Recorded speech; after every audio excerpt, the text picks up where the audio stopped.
Okay, follow up in what may be the first of a number of videos on modifications to the reference base. Uh, Pondering the setup earlier, I was talking with Travis about this, actually talking with all you guys, and Travis said, well, you need to modify it so it's not so bursty with the rockets, get them to sequence. And that's because during my overview, of course, it was launching 2 rockets and then bursting them, building them both up, and then launching 2 rockets and so on. So I thought, what would it take to trigger my launches 1 silo at a time?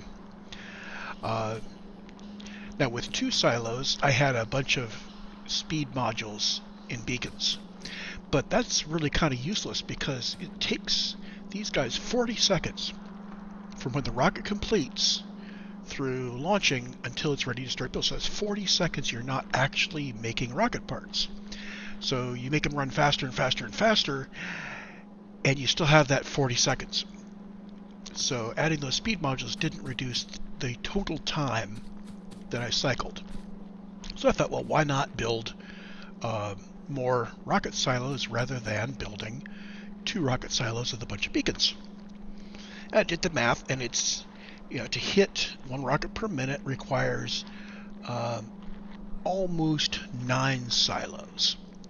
And I thought, well, okay, so 9 silos would get me a little bit more than 1 rocket per minute. I'm really looking at 9/10 of a rocket per minute, but let's go with 10 to make this nice and symmetric. And so we ended up with this. Now, there's a few things going on here. First of all this guff in the middle. When we do get to a low stock situation, we're going to base all this logic on how much science we have built up in these chests. Okay. And right now we have 3,185 science, which is how much science I ended up with as I was decommissioning the old launch bays. And I decommissioned them, and I turned off my research, and I think I left the dispatcher still enabled. So we're going to get this down to some threshold. And when we get down to that threshold, we're going to go ahead and insert the satellite into the rocket, and the rocket will launch. And after a delay, it's going to start spewing out science.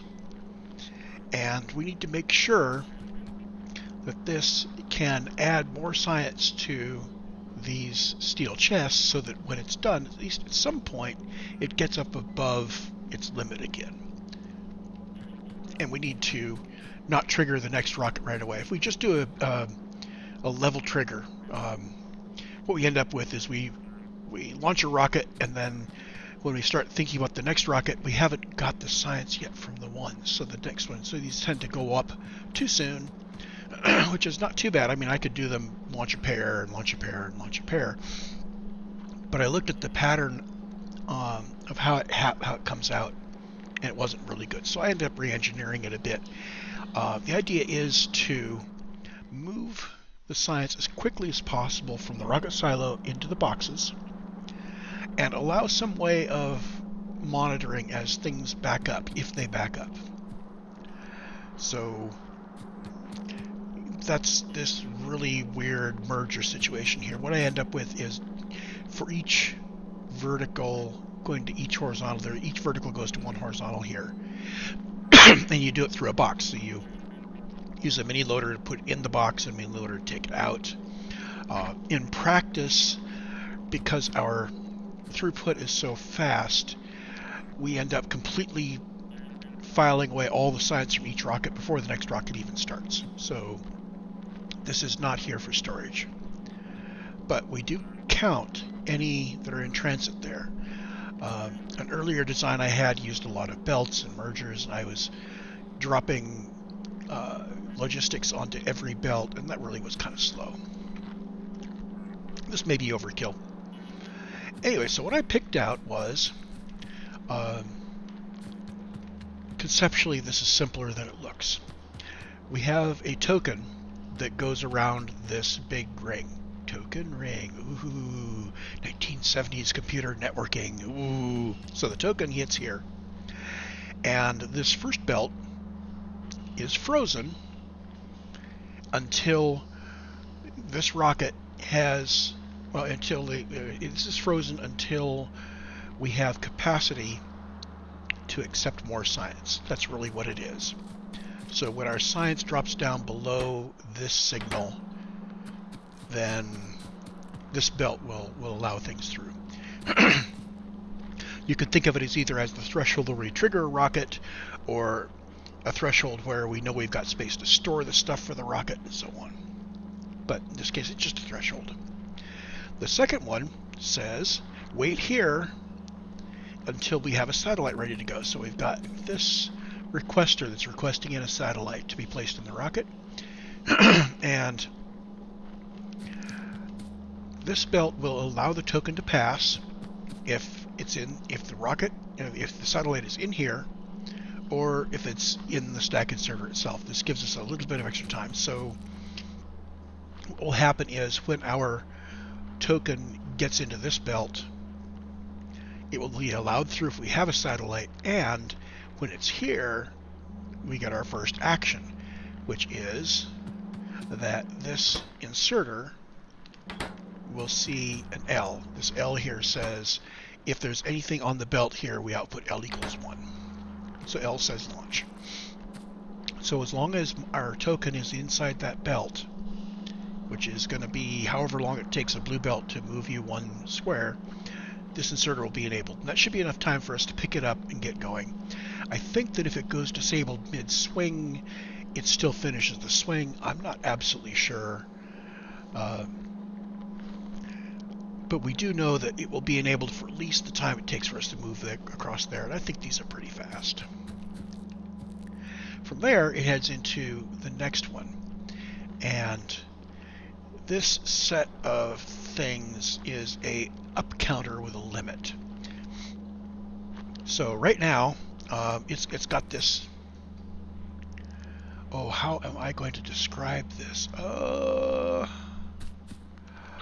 Let's make a copy of this and peel it apart.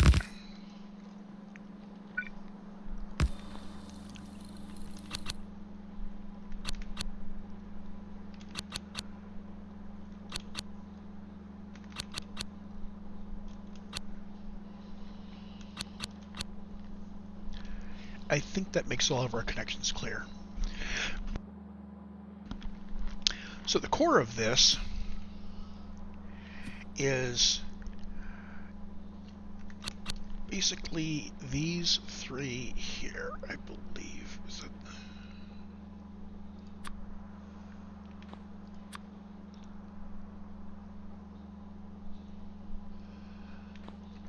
It's been a couple of days since I worked out this circuit. The basic idea is that we have a counter, and that counter will increment here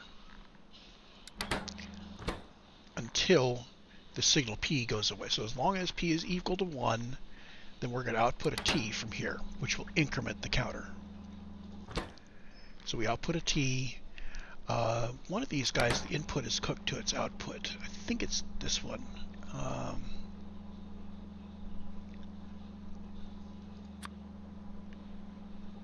Well, actually, it looks like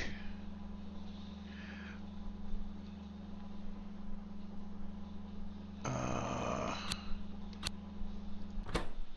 actually can't see in here.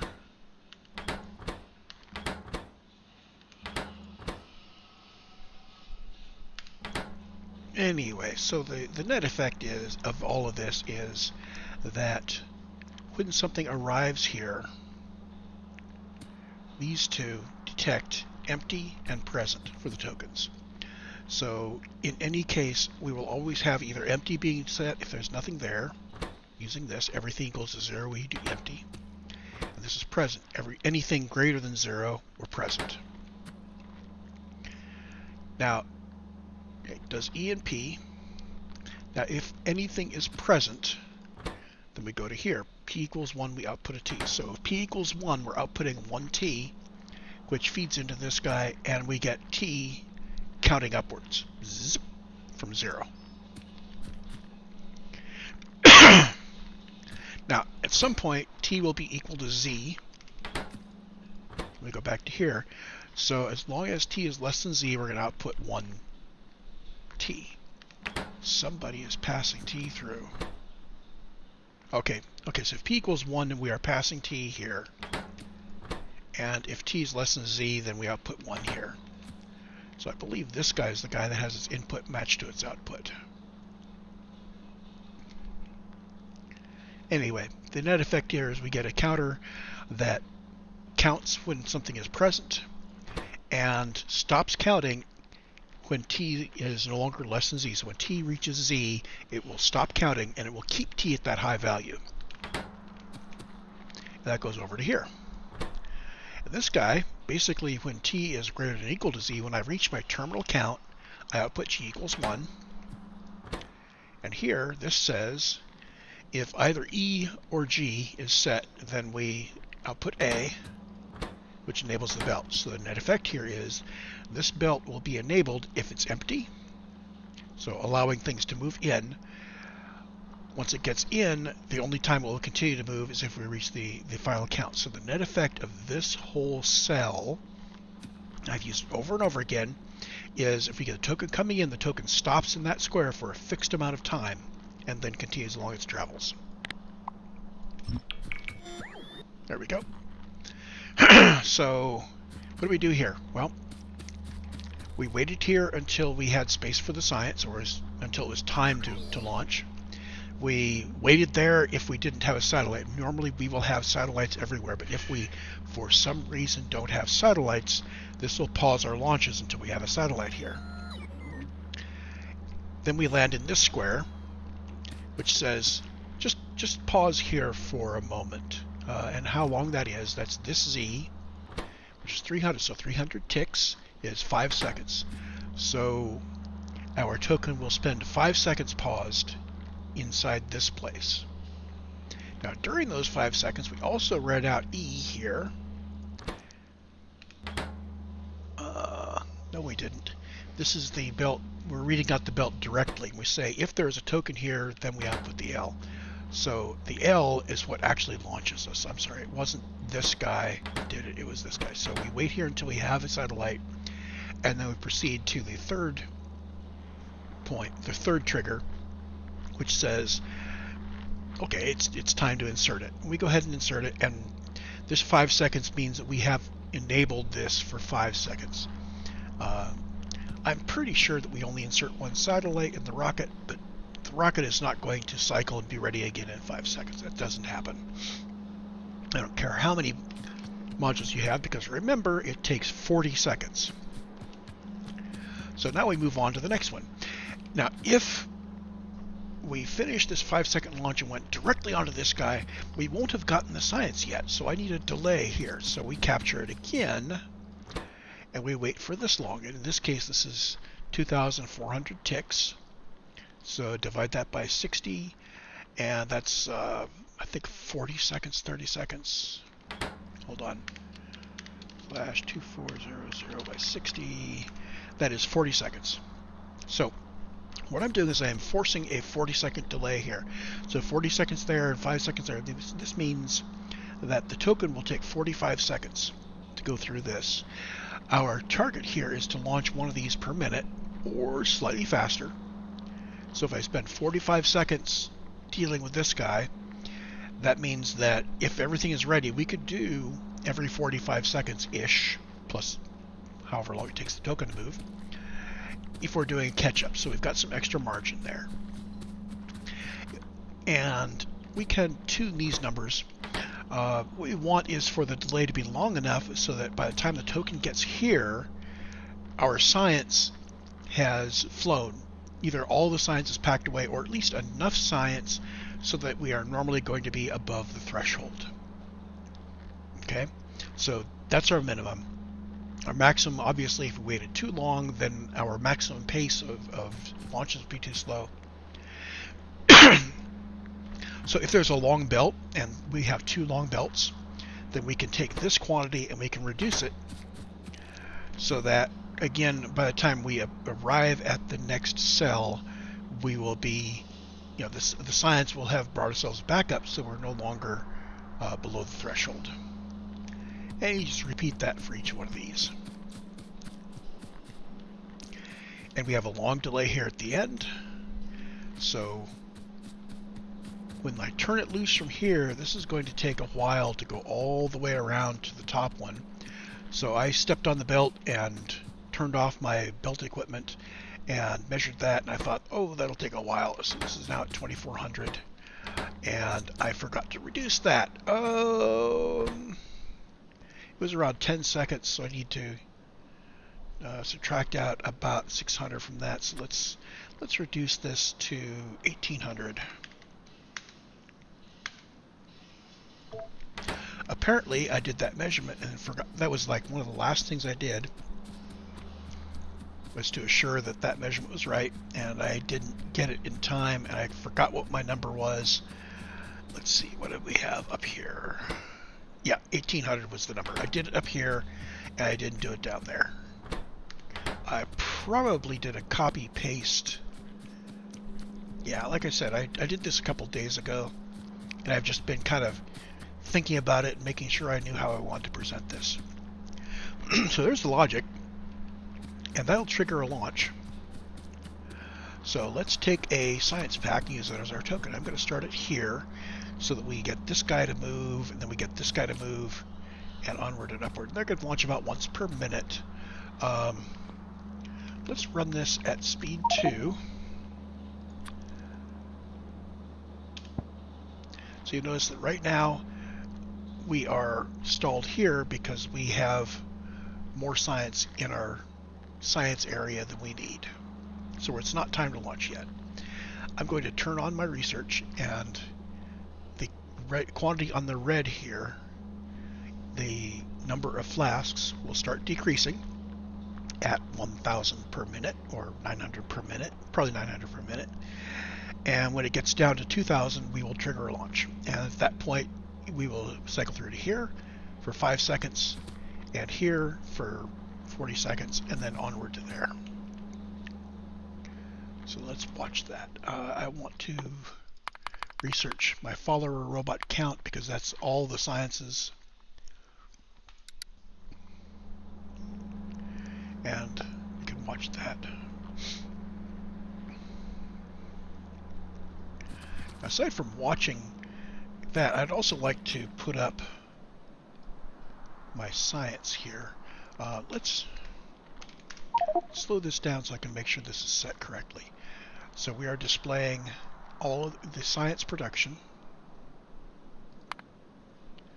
In fact, if we look at all of it, that's all we're producing, all we're showing there. So we'll show all of our science production and our space science production.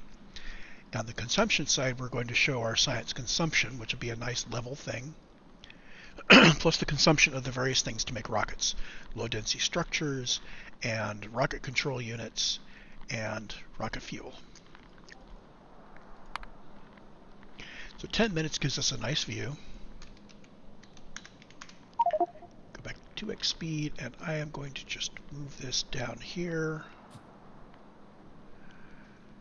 And if I'd thought ahead, I would have put lamps in to show where my token was. The token should still be right there. Boom. And there's our launch. And we should be captured here.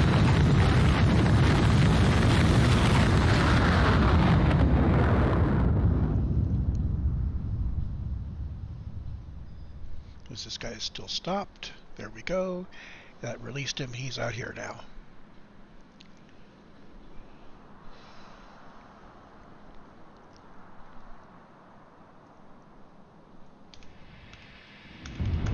Back to game speed 1. We're in the launch phase.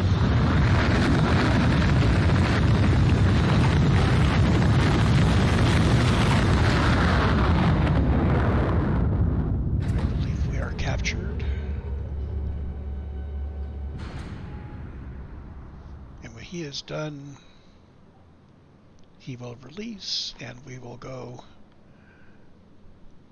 look up top. There we go. You know, so I'm using belt equipment right now because I was chasing around in the middle a lot. And we got there before we were saturated. Yay! Notice a nice square wave coming out here. And these are about every minute.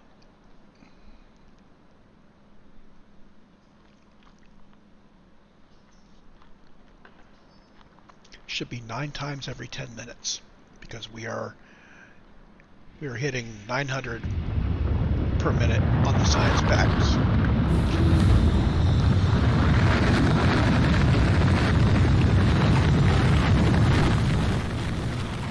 Okay, let's move away from the launch area for a moment so that we don't get the rush of the launches in our ears.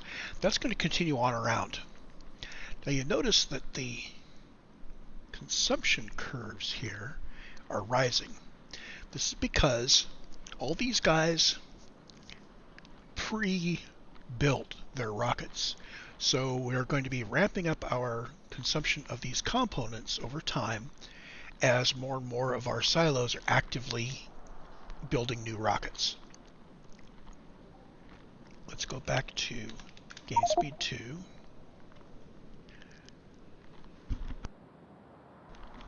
So we've got two things happening here. First of all, each rocket is going to be moving more materials. And the second thing is, as we pull materials from the factories feeding us and their product lines start to move more and more, their machines will have places to put outputs. And what that comes down to is a nice slope up here, which will last until we've made one circuit around our launch area. And that takes, at speed 2, it takes about 5 minutes or so. So let's just watch that happen. The burstiness here is because our satellite production area, when we build a satellite, it really only takes 20 seconds or so to consume all of the inputs and turn things around. So this satellite area is probably able to handle quite a lot more throughput than we're actually using.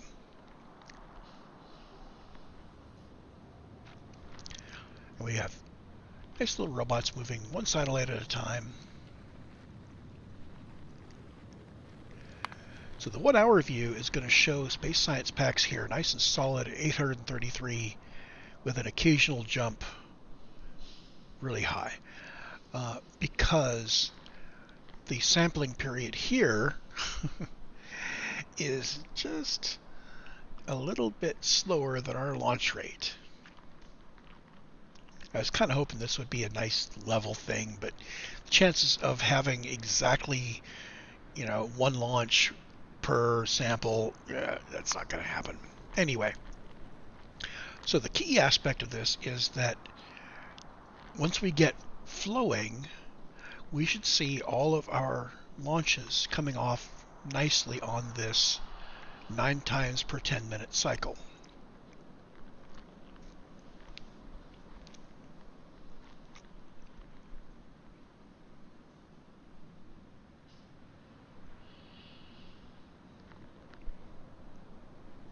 And we should be getting fairly near our steady state production levels now.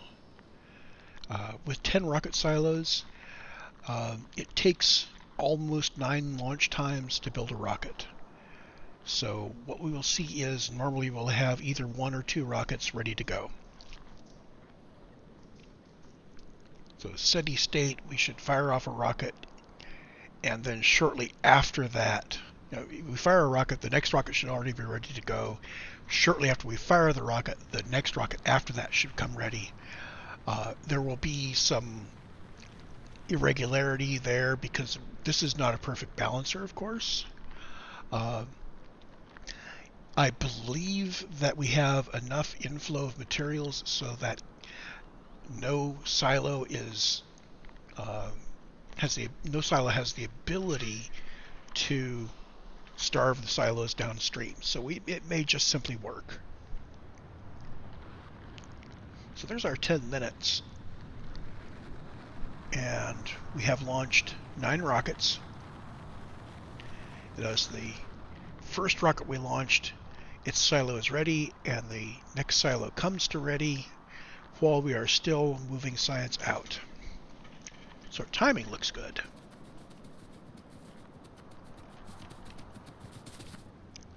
I'm going to watch the science flow through as much as possible here. So how long does this take? I've not actually looked at this.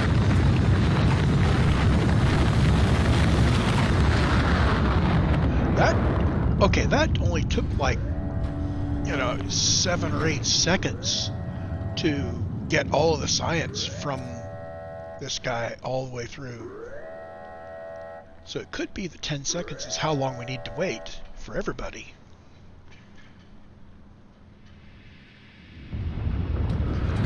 Except I didn't start counting from when we lit up. Okay, I'm not going to mess with the timing. At some point it would be nice to have a plot that showed when L went active versus when our science stopped growing. Now if we look at the consumption, you can see here that everybody is at steady state now.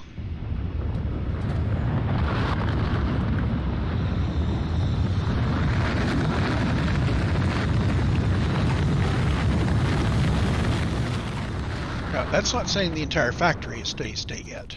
Oh no, because we will be drawing from our stocks, and other parts of the factory will be ramping up to produce their outputs. But you'll notice that we ramped up our low density structures. This immediately jumped up as we started building more satellites, which we build one at a time. So there's a constant delta here for satellite builds. And then we ramped up as more and more of our launch silos were building their rockets. There's our 1 hour view. Now, how fast can we go? Set our gain speed to 100.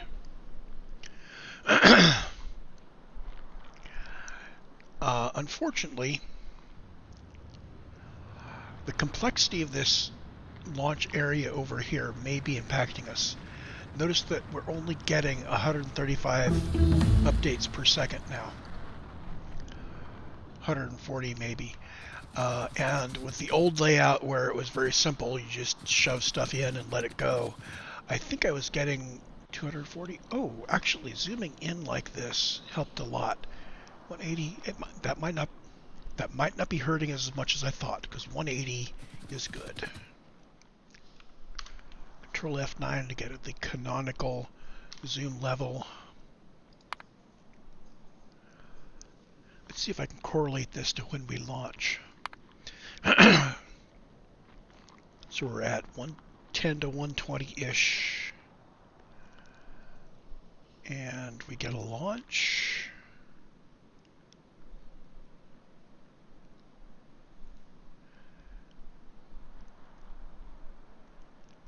And we should start seeing more production soon.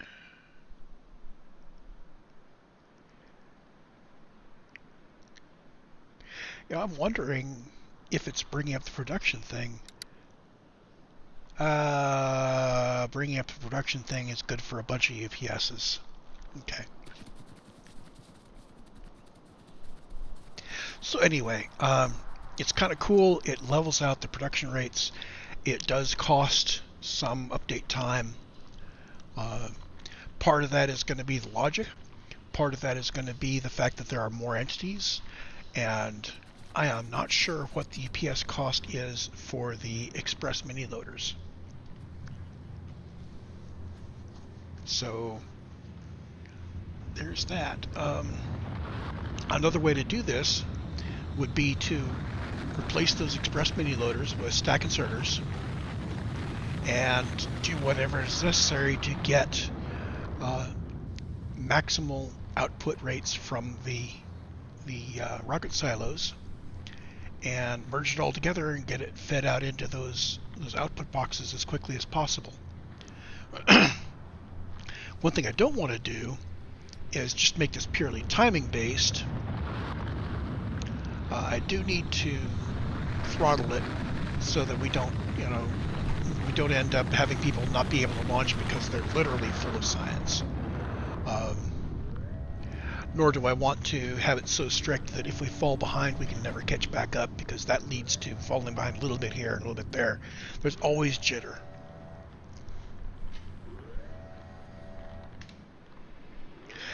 Anyway, I'm going to put this on pause so we can continue looking at the factory later after it's run for a while, and I will be back.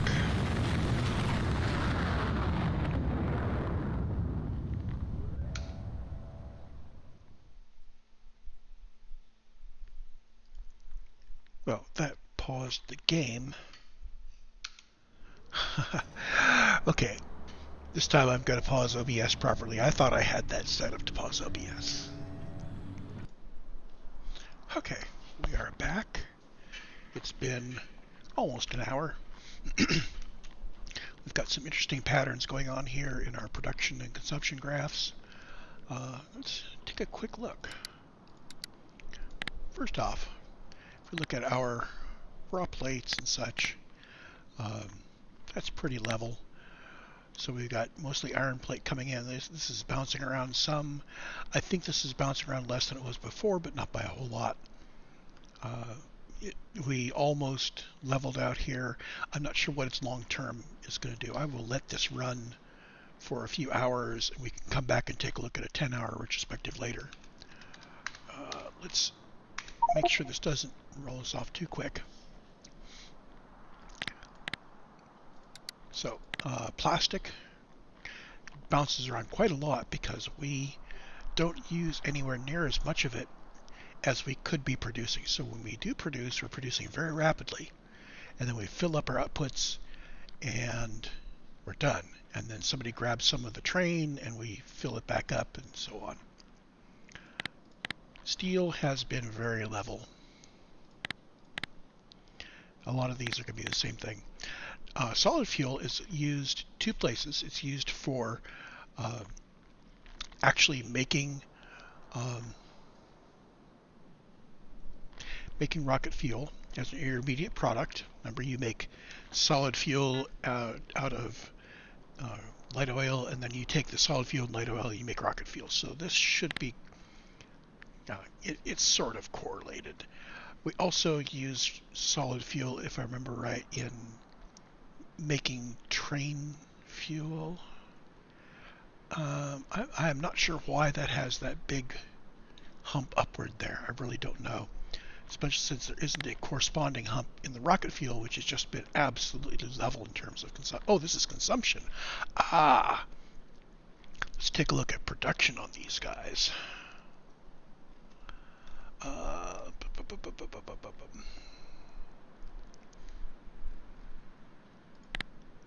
So, yeah, we are consuming rocket fuel very levelly, and it's going to bounce around as we drag train loads of rocket fuel out of the station. And apparently, as we ramped up here, we suddenly had to fill a big backlog. I'm not sure where that would be. That's a big jump. Okay. Anyway, just have to remember this consumption over here. So all these are going to be fairly level. Batteries are feeding mainly into the satellite. You can see how we build a satellite and so on, because the satellites build very quickly relative to how fast we use them. So let's look at our production numbers. Our smelters are going nice and level. Electronic circuits, pretty level. We can run ahead of what we need a little bit here and there.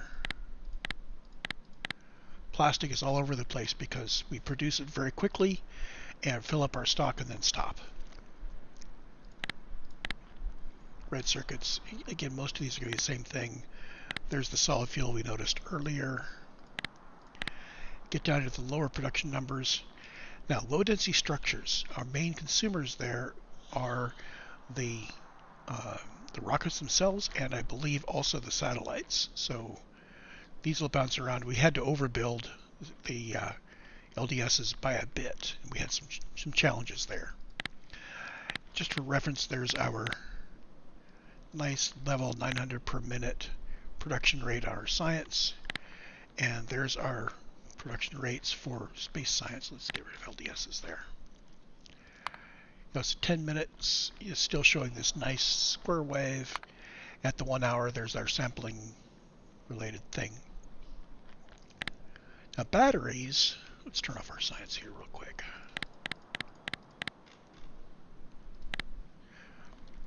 Batteries get produced as needed, and we produce a bunch of them that goes into stock. And here, as we were starting to build a few rockets at a time, we did that. We got to here, and now we have many more of our bays going. Now batteries, I thought they were mainly used in satellite production, which means it should have been constant.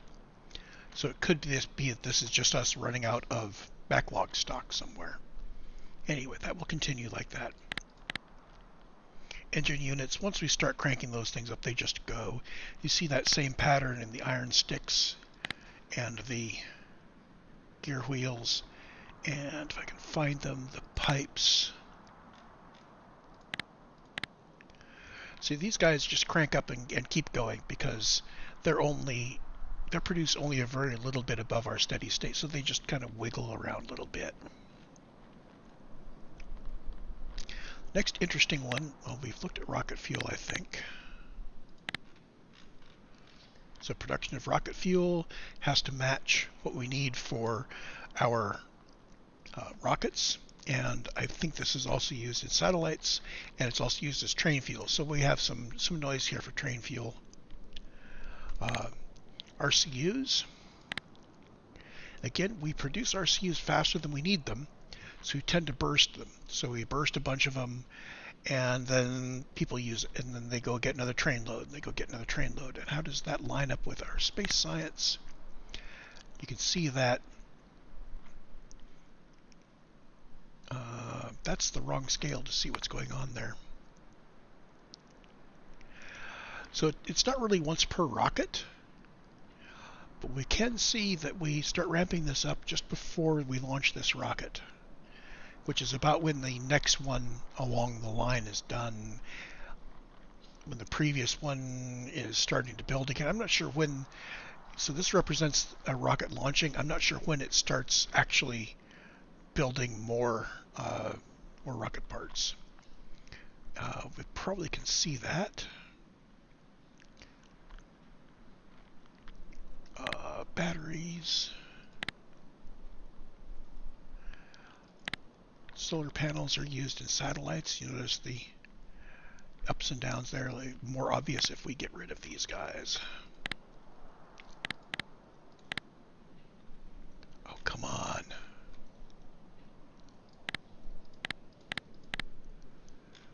Playing whack-a-mole with these things. There we go.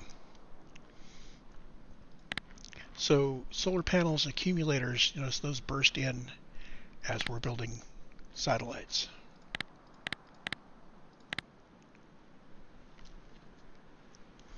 So that's the pattern everywhere. If we can go back to watching our science here in our production area, and let's keep watching our basic basic products here. I suppose I could toss in raw materials and copper cable. All of these will be bouncing around a bit. Eventually the 10-hour plot's going to look really neat. And I'm just going to let this run, and we'll come back in a few hours and take a look.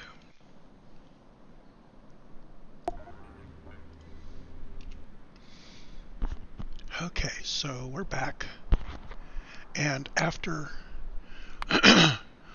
over 8 hours of factory time, things crashed because, look at this, this depot has no fuel, and the fuel station is packed up with these trains that shouldn't have any business going in there, and they can't leave because this train has no fuel. So I am going to rewind by half an hour and come take a look at this. This is 256B, and I gotta find out what's going on here. So load game. We are now at 412.45. I'm gonna go back as far as we can go, which is 412.20.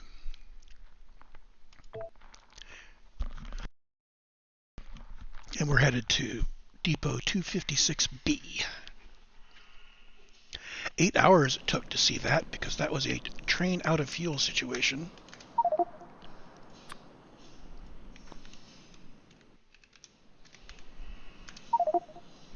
Let's take a look at how far we rewound here. And we look pretty good. 256B is very, very busy, as we can see here. A and B are both moving a lot of trains. See if I can get the blue guy. But he's not yet failed.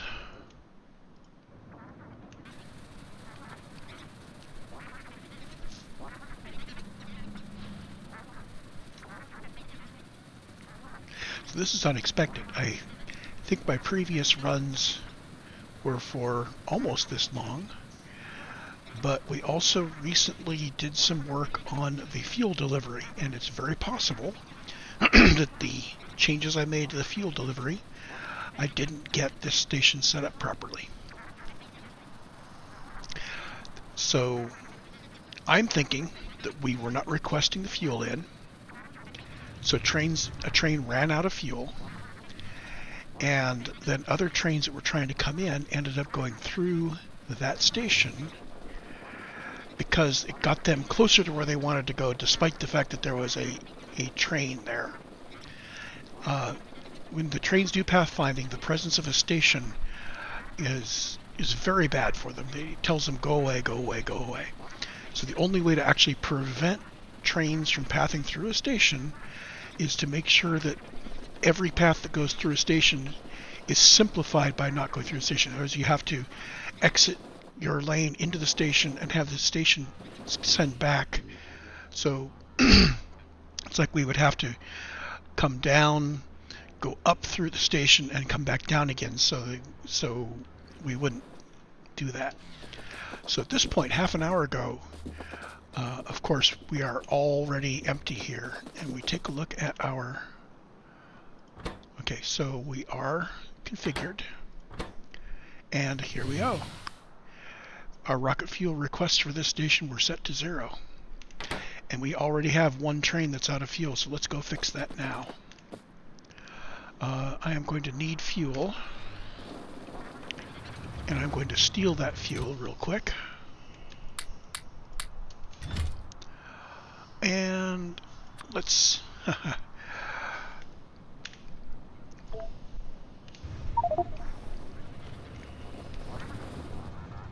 try that again. So now I've got some fuel.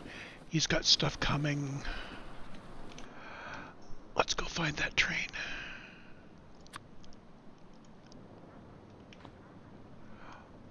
So our first train ran out of fuel over in the steel smelter area, but that means the other trains are about to run out.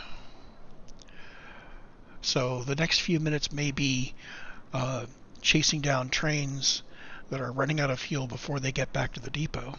I'm hoping there won't be many.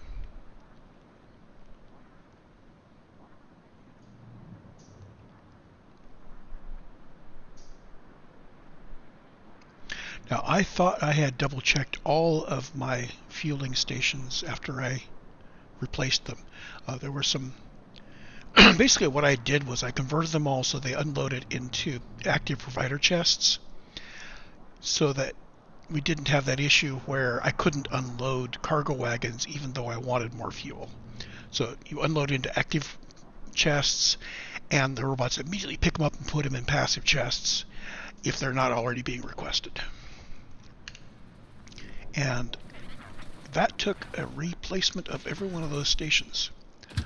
So what I want to do here is make sure this guy's on manual and go boom, boom, boom. There we go. And now we can put him back on automatic. See, all these trains are backed up waiting to deliver iron ore to this steel station. So if we look at our steel production here, let's turn him on.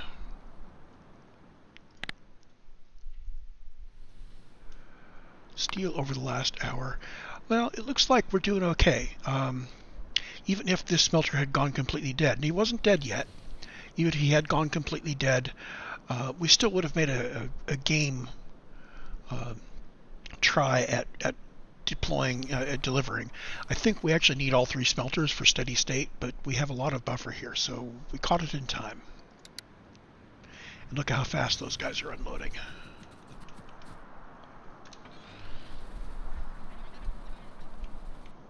So now what I'm watching for is any other trains that run out of fuel before they get back to the depot. And these are the ore trains, which means they've got these long runs. Rocket fuel lasts a long time, but if we've got a lot of trains that had almost exactly the same mileage on them since they got last refueled, that would be a problem.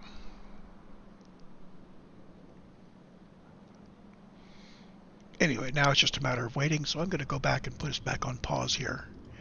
And we will continue accumulating time. Oh, just out of curiosity, let's take a look at our current, let's see, 10 hours.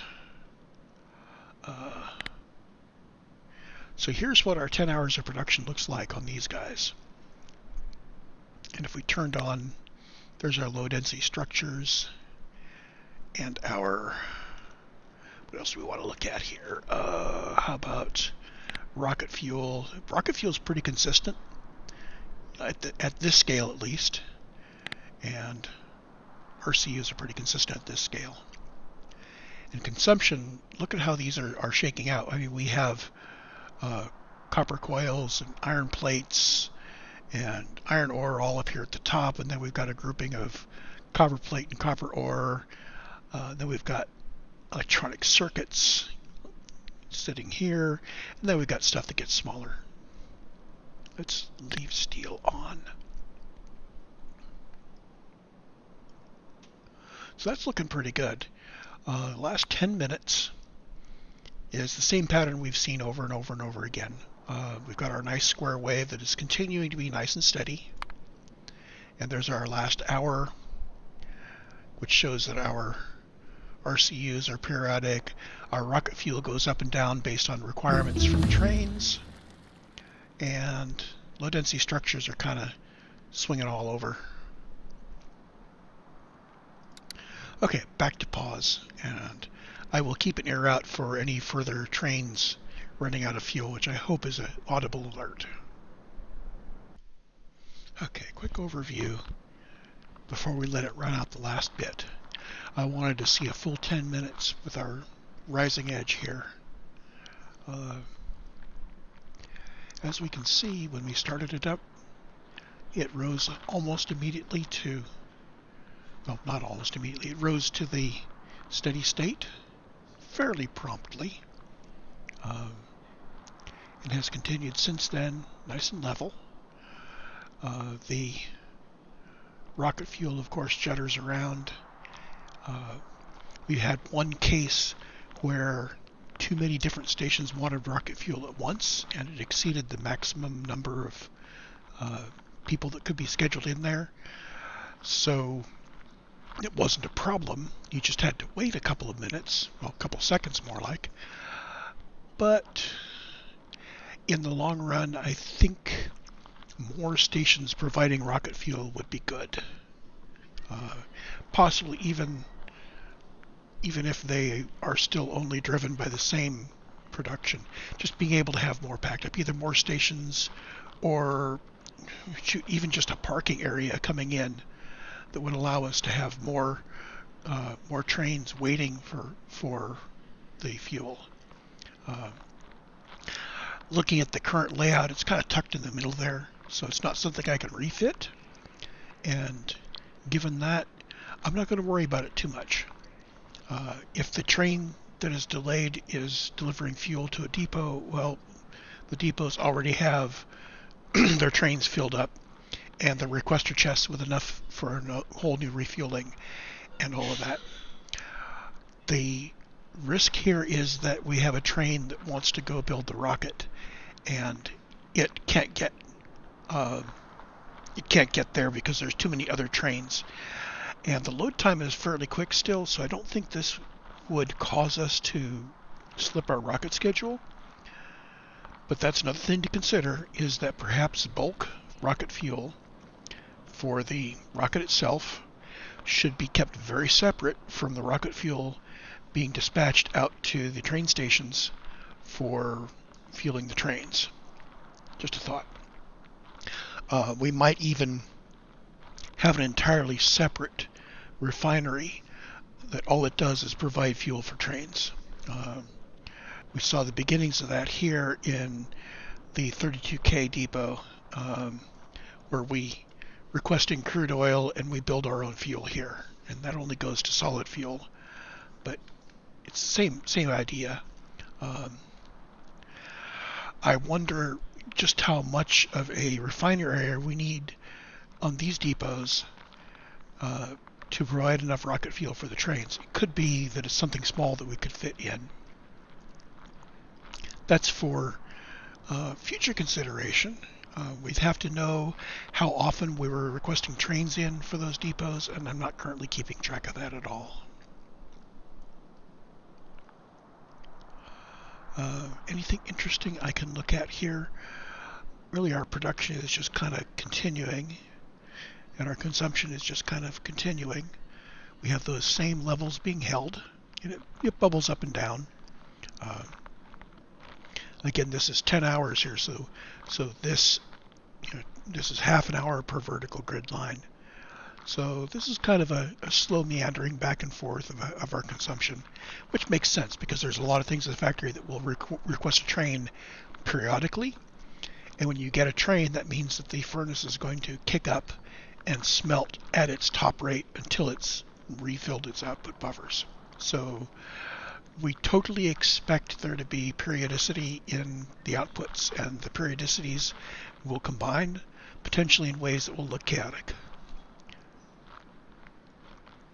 And I think, I'm not sure whether sequencing the rockets makes this more level or not. It certainly looks good at this point.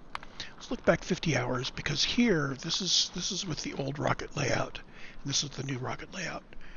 And the old rocket layout would notice more variability in the space science pack, and everything else seems to be the same. So I think the only thing that we've done here at this scale is just change the variability of the rocket pack. Of course, at this scale, we wouldn't see the differences between the two rockets going off together and the rockets being sequenced. So, comme ci, comme ça, probably not a fair comparison. I should have saved off a 1 hour period. Oops. Get the science set back up again. I should have saved off a 1 hour period from here and then compared it with a 1 hour period from here to see if there was any difference in the variability.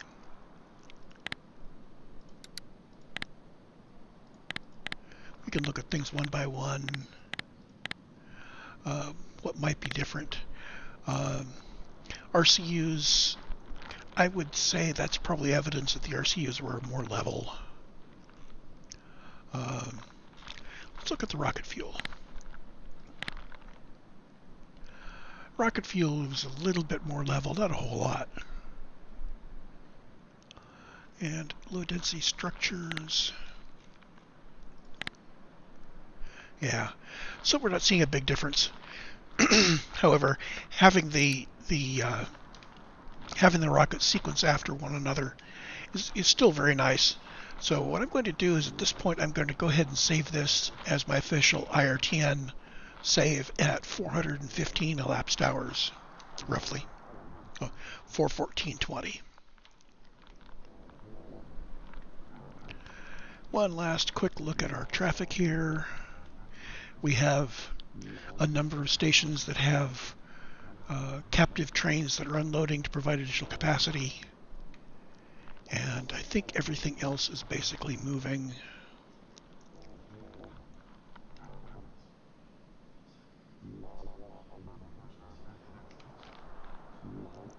I'm not seeing any backups. I'm not seeing things like multiple trains waiting to unload into the furnaces, which we've seen before. And out in the mines, things are just going. I'm not sure whether we are actually draining the contents of these mines. These are not only very big, they're also set to as big as possible and as rich as possible. So my intention was for us not to have to replace these mines. Probably not ever. Well, let's see. That mine is 163 million iron ore. And over the last let's take the last hour. Over the last hour, we have done 5 million iron ore. So we're doing about 5 million iron ore per hour, which means that one iron ore on its own was 32 hours of, if we were just taking from that one guy. So yeah, replacing a mine every 30 hours or so, I could deal with that. That shouldn't be a problem. We don't really have anything that'll warn us if a mine runs out, aside from maybe starting to get warnings about, oh, I can't get ore from anywhere. I need to send a train to get ore, and I have no station, no mine that gives the ore. So yeah, I think there it goes. Nice and stable. Let's go do a last look at the actual launch area before we call this a recording.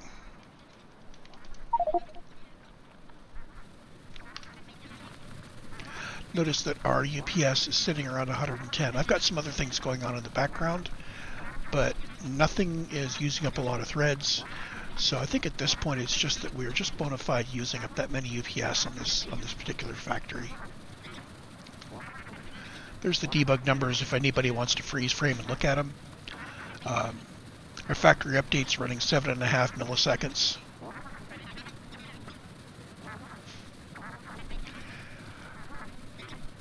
Which actually should be, there's 8. Yeah, 8 milliseconds should be about 120. I'm not sure. Oh, we're backed up to 120. Okay. So yeah, I have to admit that I do not understand all of the aspects of what goes into beefing up the time that each update takes. I mean, I'm looking at this, I'm seeing the update at 7 milliseconds. I'm seeing entity updates at 3.9, 4, somewhere around there.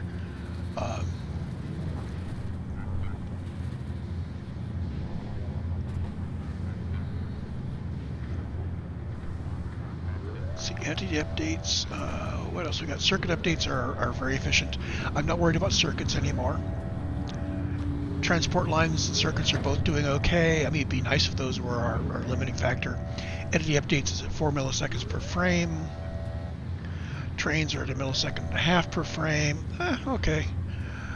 We got a lot of trains running around. Script updates are at 0.2. That's acceptable. These are all kind of nice to haves when you're working with a factory. Again, I would turn those off if I was doing an official benchmark. I think the ones I have to leave on are LTN and LTN Manager. Maybe I'll turn off LTN Manager, I don't know. I could turn off Nixie Tubes and Playtime and Even Distribution. Even Distribution doesn't save us any. So yeah, there's not a lot of stuff I can do here to reduce my load.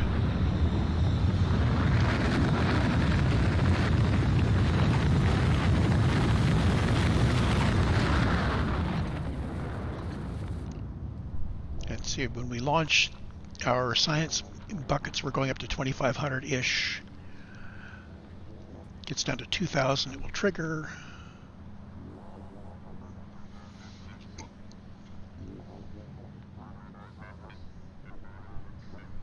Boom, triggered. And there's the launch. Notice we're building in all of them, all 8 of those. And this guy's ready to go. This guy should come to ready very soon.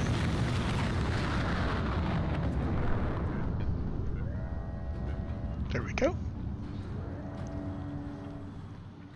And I didn't notice. I think that went up to 2,500 again. I wanted to see what it went down to as well, but I was looking too much at it.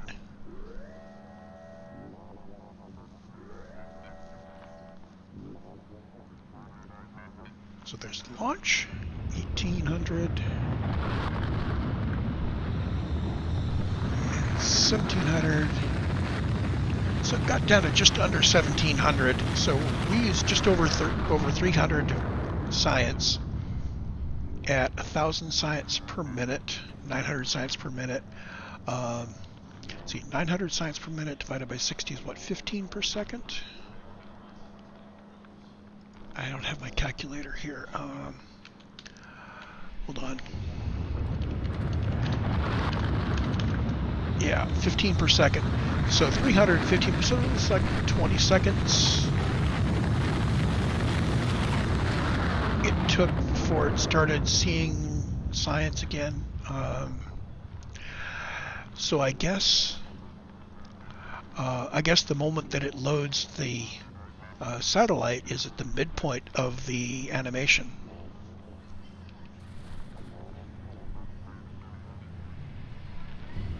Anyway, there we go.